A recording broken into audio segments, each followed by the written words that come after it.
Ladies and gentlemen, welcome back to Let's Delve. And today we're doing something a little special for that day of love, Valentine's Day. What's that? Valentine's Day is over. Well, every day is Valentine's Day for me, if you know what I'm saying.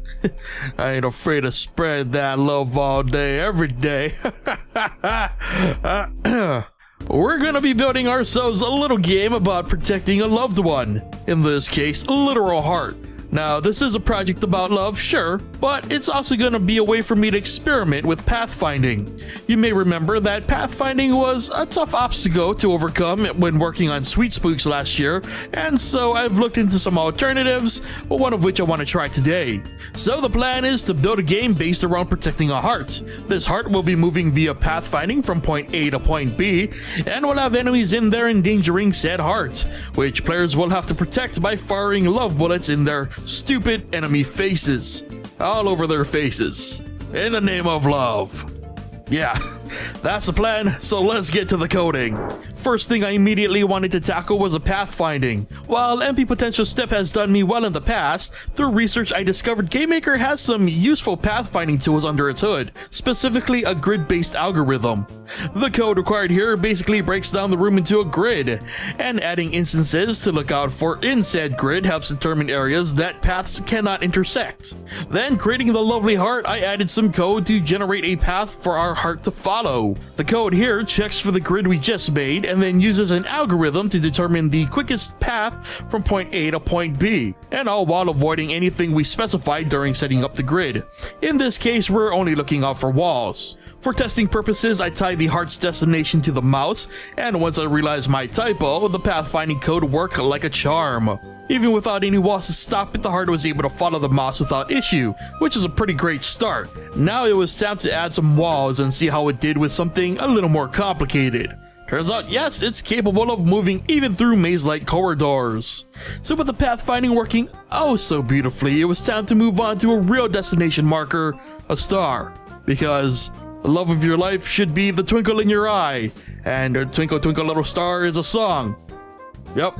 So, as much as I wanted to get fancy with the code here and make most elements random, I realized it would take too much time, and so instead I had the stars show up in two specific areas, to the far left or the far right of the room. And depending on where the stars picked up, it would spawn the next star on the opposite side, and I used a simple variable to keep track of that switch. Now, full disclosure, I'm entirely aware of just how careless I'm being with a lot of this code, but I'm already late for Valentine's Day as it is. The main focus here was just to make things work. Inefficient code aside, the stars now appeared as they should, so it was time to get a little dangerous. But actually, before we could get to the real dangers, I changed the movement speed of the heart to be random, just to spice things up a bit. Now it was time to focus on the enemies. Enemies would share the same pathfinding code as the heart, but instead of moving towards a star, the enemies would constantly track the heart itself. Now, before we could make the enemies any more dangerous, we needed a way for the players to dispatch these evil, non-loving red blocks of hatred. So I gave the player the ability to fire bullets. Literal fire bullets. Because a player's passion to defend their love burns so bright, it ignites anything that gets in its way. That is the power of love, people! Anyway, the system here is the same as we've done before. A simple cooldown check, and if the player is on cooldown, fire a projectile in the direction of the mouse. Then moving back to the enemy, I traded similar ground that we have in the past, a hurt check, a flash check for that pizzazz, and health check. Bullet hits enemy, enemy takes damage, enemy loses health and either dies or goes into temporary invulnerable phase. I toyed with the idea of a knockback, but early attempts weren't working as I'd planned, so I scrapped knockback in favor of simply pausing the enemy's movement. Not ideal in a final game capacity, but it'll do for our experiment. And so now that we finally had the basis for our project, it was time to vary up the level a bit and make it less claustrophobic. Again, under different circumstances, I would have made this level randomly generated, but time was not on my side.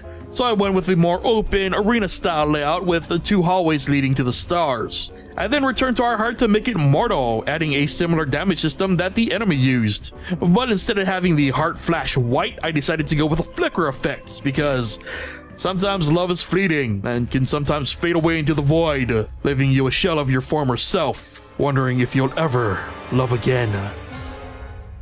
Now with basically everything set, I created a spawn system that would generate enemies at one of 6 random points in the room. Then I added a bit of screen shake here and there just to give some impact to hits and firing the gun. And finally I topped it all off by displaying the heart's health and just how many stars had been collected. And when a star is collected, it heals the heart.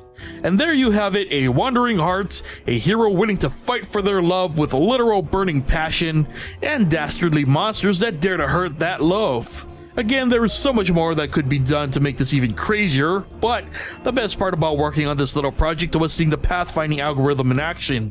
Don't get me wrong, I love MP Potential Step for its ease of use, but this system seems so much more powerful and I can't wait to try it again in another project. But for now, that'll do it for this Valentine's themed episode of Let's Dev. So remember that if you like this video or enjoy Let's Dev in general, be sure to show us some love by hitting that like button. If you aren't already subscribed, be sure to also show that subscribe button some love, and be sure to turn on notifications so you never miss a new episode. And as always, be sure to leave your thoughts and lovely sweet nothings on the project in the comment section below. Thank you so much for watching, and I'll see you guys next time.